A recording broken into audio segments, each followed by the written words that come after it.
En este segmento hablaremos del déficit fiscal en los medios de comunicación.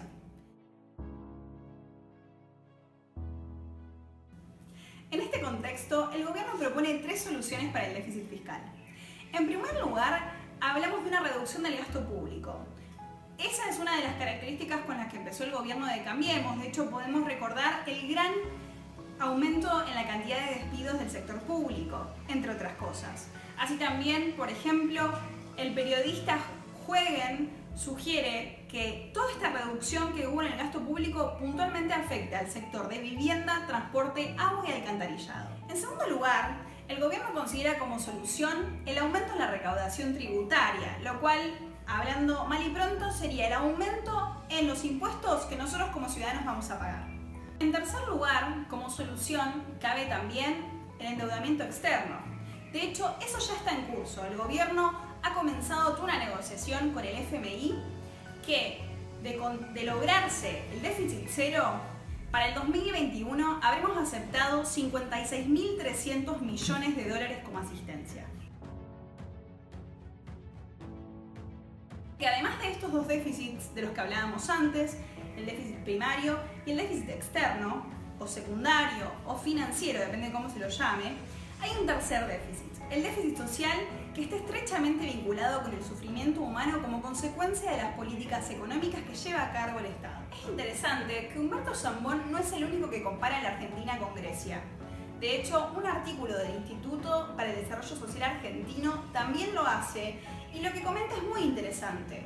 De hecho, se percibe que el 3,5% del PBI argentino remite al déficit fiscal. Ahora, en Grecia ese número sería de un 6,3%. No obstante, si en Argentina quitáramos los fondos que proveen el ANSES y el Banco Nacional, el Banco Central, tendríamos exactamente el mismo número. Zambón propone algo bastante extremista, en mi opinión, pero que sigue siendo válido. O sea, él señala que Grecia hoy en día tiene un aumento en la tasa de suicidios y de alguna forma sugiere que un estallido social o el empeoramiento de la situación social podría llevar a los argentinos a la misma situación. Para lograr el desembolso total de la asistencia del FMI, el gobierno debe lograr el déficit cero, que no es un desafío menor. En ese sentido, el ministro de Economía, Duhovne, propone 6 medidas que el gobierno llevará adelante para lograrlo.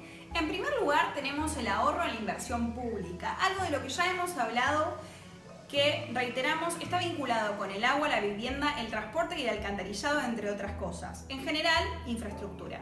En segundo lugar, hablamos de un ahorro en subsidios, especialmente en lo que es la tarifa social eléctrica y todo lo referido al transporte.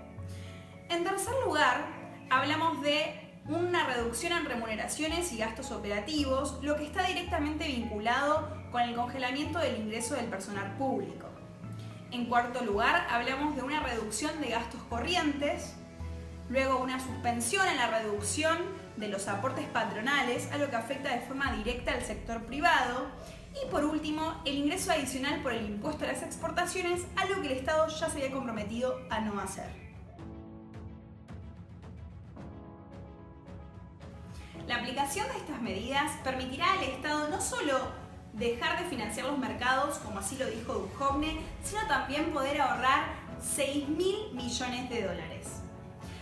Comentaba antes que estamos en una coyuntura muy particular en la Argentina. Entre ellas tenemos ya media sanción del Presupuesto Nacional 2019. Bien, el presupuesto se espera que sea en un 70% social. Eso significa que 6 pesos de cada 10 se van a gastar en ese sector. Eso tiene que ver con poder revertir la situación de pobreza y precarización que hay en la Argentina. ¿Por qué?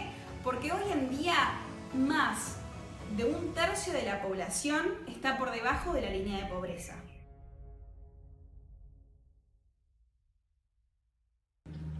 Ahora bien, la paradoja que reside acá es que, de acuerdo a un informe del Instituto de Pensamiento y Políticas Públicas, los sectores más afectados por este presupuesto nacional para el 2019 serán la educación, la salud y el empleo. ¿Por qué? Bien, en cuanto a lo que es la salud, la mayor cantidad de hospitales dejarán de recibir subsidios, entre ellos, por ejemplo, el Hospital Posadas. En cuanto a lo que es la educación, se dejarán de invertir casi 9.500 millones en ese sector y eso implica más que nada, está vinculado a todo lo que es el fortalecimiento edilicio, el equipamiento y la infraestructura. Bien, en lo que está vinculado al empleo, se dejará de invertir en lo que es generación de empleo, política laboral y se reducirán casi 17.000 pensiones por discapacidad.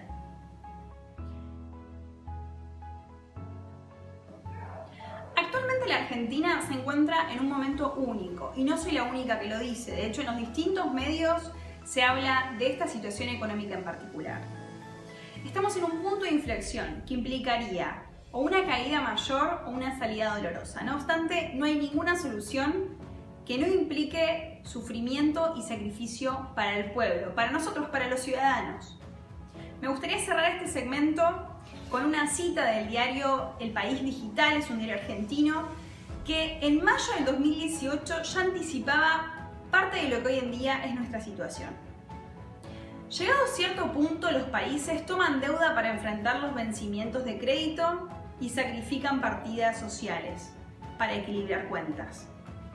Argentina ya cayó en ese círculo vicioso en el 2001. Y yo pregunto, ¿aprendemos de nuestros errores?